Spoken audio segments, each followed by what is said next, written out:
Hey, what's going on, guys? Welcome back to another video on the Bigger Profits YouTube channel. I always like to say I'm not an expert and I'm not a guru. I'm just an average guy who figured out how to build a real estate investing business through wholesaling and creative finance.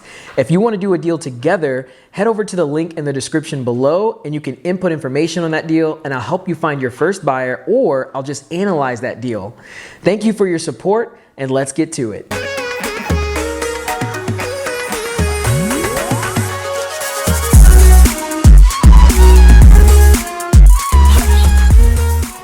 Hey, what's going on, guys? So today we're talking about title companies and closing attorneys. So you have a contract with a seller and you have a contract with a buyer, and now you're ready to close.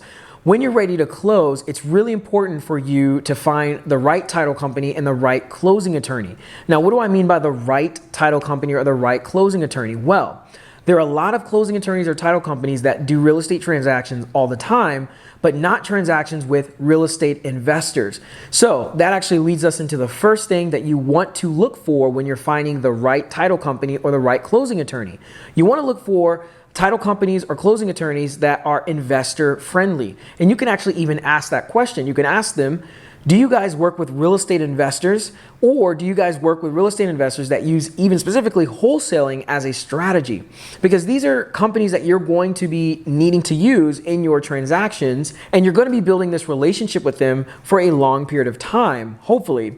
So you want to make sure that they actually understand how to do wholesaling specifically, or how to just deal with real estate investment strategies. So again, that's number one, is you want to make sure that the title company or the closing attorney understands real estate investment strategies.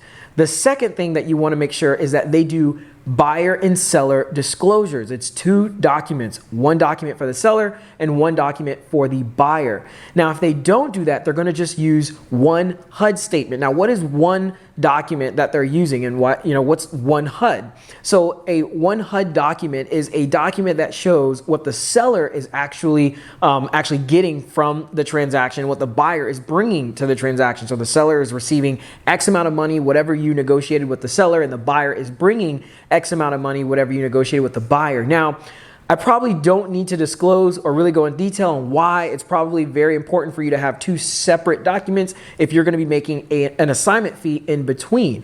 Some people ask, well, if I'm going to be making $20, $30, $40, sometimes even $100,000 on an assignment, what should I do? Because if there's one document, that means the seller is going to be seeing that I'm making $100,000 on this deal. And the buyer, who's maybe taking on all the risk with doing the flip and renovating the property, is going to see that I'm just walking away with $100,000 or whatever the assignment fee is.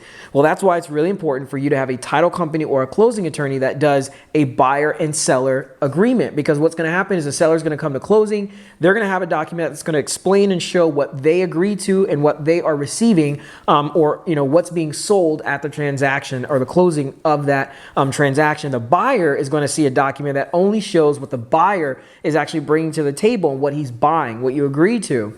And then you will have an assignment where you can either pick up the check or have it wired to your account. So those two things are really, really important, guys, when you're looking for the right title company or the right closing attorney. Is you want to make sure that they are investor friendly, they work with investors that use wholesaling as a strategy, or just really any investment strategy, creative finance, subject to seller finance. Because let's say you find a title company and they understand wholesaling, but they don't really work with a lot of investors. Well, later down the line, when you've built a good reputation with them and you've built a good relationship, and then you come across wanting to do a creative finance deal, you might find that it'll be challenging getting that deal done if they say, well, we don't really understand a lot of the investing strategies. We don't do subject to, we don't do seller finance, we don't do wraps, any of these things, and you'll have to do it all over again and look for another title company. So you want to start from the beginning, find the right title company or closing attorney that really, really understands investing strategies and they're investor friendly, and they use buyer and seller agreements, two separate documents.